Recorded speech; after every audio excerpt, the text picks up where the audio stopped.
everyone, it's Laura, and unfortunately I already have a very mini, thankfully very mini book haul.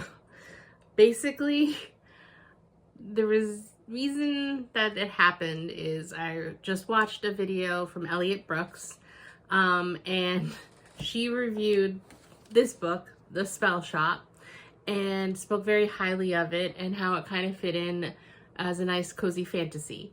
And I have honestly had my eye on this book. I had it saved as a tab, as a bookmark on my computer, and I kept trying to talk myself out of just buying it because I wanted to wait to hear what other people thought of it before splurging and buying. You know, I searched on Everend to see if it was an audiobook, so I could listen to it there without purchasing it. But it's just such a beautiful cover, and then the story just sounds right up my alley. So it took a lot of self-control not to. And unfortunately, I watched her video yesterday, and I went to Barnes & Noble and bought it today. But yeah. So while I was there, I poked around.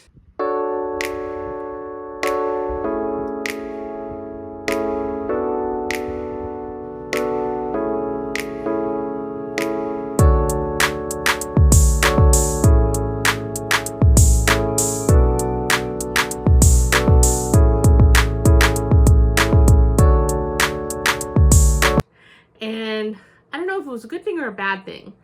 It wasn't as tempting as it has been in previous times. So I bought this book.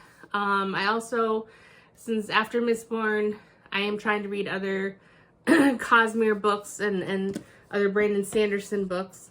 And I did look, I have a list from, I think, a video Brandon Sanderson did in March, where he gave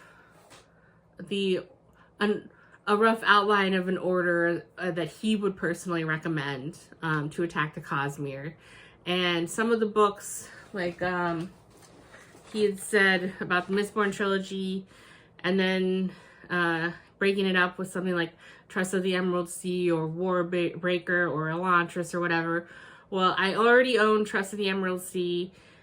Warbreaker and Elantris are on Everend, so I can listen to those before I commit to buying. And so then basically the Stormlight Archives, The Way of the Kings, was the next one that I would have to purchase. And I know those are beefy books, so I figure if I could spread out the purchase of those books, it might not feel as painful as getting them all at once. And especially that way, when I do get to those books, if I do really get engrossed and sucked in, I will have the next book available, and I won't have to wait for anything. Unfortunately, all they seem to have at my local Barnes & Noble for that is editions that I personally didn't want to waste money on, because I'm assuming, based on so far my limited reaction and exposure, that I will enjoy these books and I will want them on my shelf and I will want a nice copy. And so they had the little mass market paperback ones that were like yay big, and I didn't want to do that. And then they had other weird flimsy, not so pretty copies of a slightly bigger paperbacks or a box set. And again, I didn't want to splurge on a box set, because what if I do get into it and for whatever reason I don't enjoy the Stormlight Archives? I mean, it's always possible. So I didn't want to splurge on something like that. So I left without anything from Brandon Sanderson there, which shocked me most of all, because I pretty much figured I'd get that and then the Spell Shop, but no. So anyway, sorry for the ramble, but I got that. And so then I got this Flawless. I've seen this on a lot of booktuber shelves, and they have the entire collection. So I like romance. It sounds cute.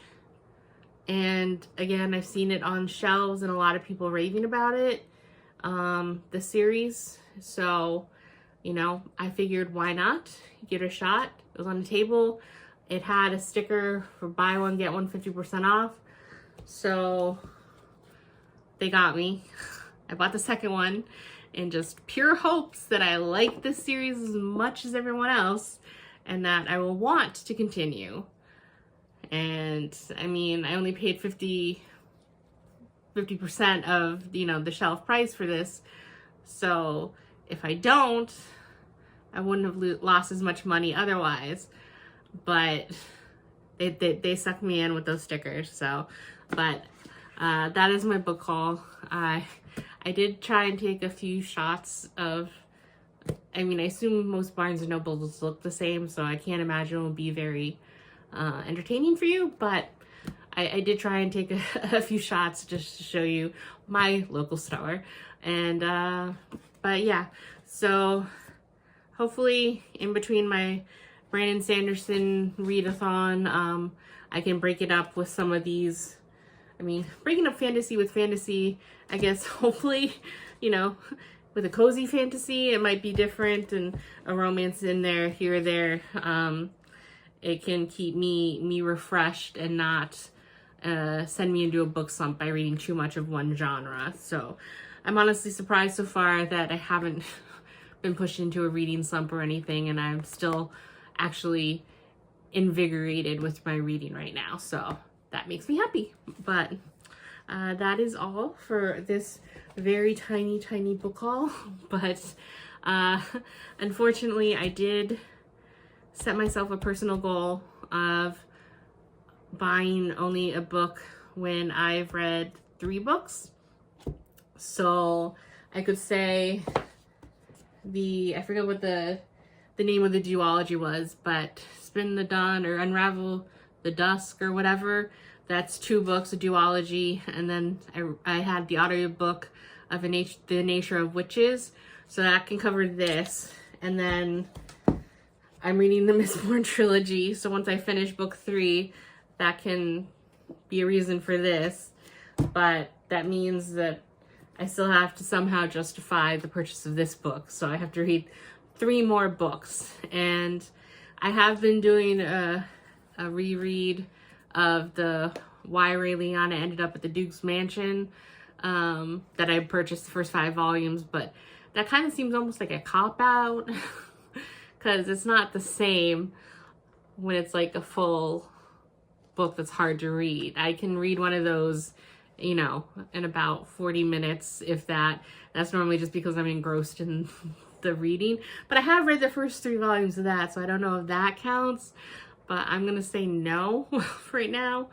But yeah, so I still have to catch up to justify these purchases. But I'm overall happy that I could walk into a Barnes & Noble and walk out with only 3 books. So that's pretty good for me, all things considered, based on past trips. I was really excited and eager to go to Barnes & Noble, and but also scared because of past experiences walking out with far more than I had hoped for. But I did poke around. I had pretty much ample opportunity to buy and be sucked in, but nothing else really grabbed me. So I will take that for the win that it is. And yeah, so that's it for now, and I will see you in the next video. Bye.